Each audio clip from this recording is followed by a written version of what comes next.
Similar to using compassion and sympathetic joy to dispel hatred, what strategies do you recommend to dispel greed? Practicing letting go. That's how you dispel greed. You practice letting go.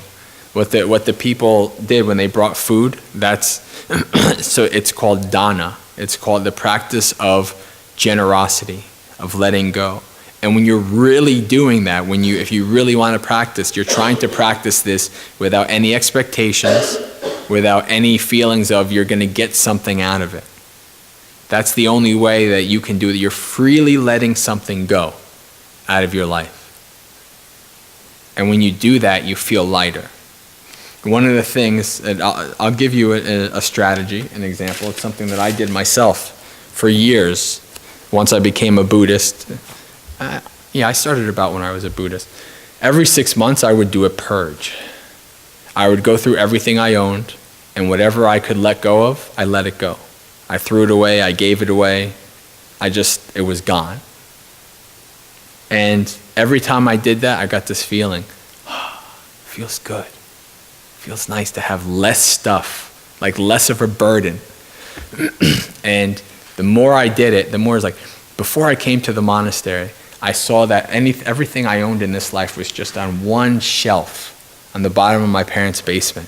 And I was like, holy crap, this is awesome.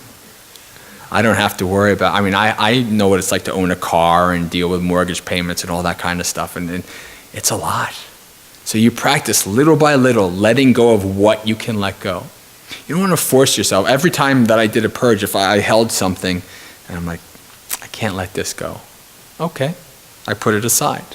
6 months later, it's back again. I think I can let it go this time. And then, who am I going to give it to? Or if it's old and rotted and broken, I just throw it away, right? So you're doing these kind of practices little by little to practice letting go of greed. And when you do that and you have that feeling of peace and happiness, and you start to realize, well, less is actually better. It's less of a burden. There's like an attachment. When I came to the monastery, I had this thing. I had a bunch of I had a Buddhist library. I had a bunch of books, and I was like, you know what? This is too much. I need to let go of these books. So I started reading them, and I'm like, okay, good. I'm done with this book. The funny thing is I was watching myself. Okay, good. I'm letting go. But you know what I did for a lot of the books? I let go of them physically, and I have a copy of them digitally on my Kindle or whatever. And I realized I didn't let go of those.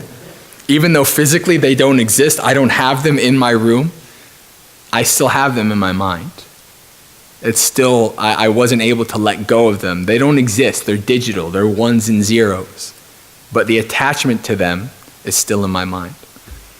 So you practice, when you understand what this greed is, you understand what it does to your mind, and you understand what happens when you practice letting go.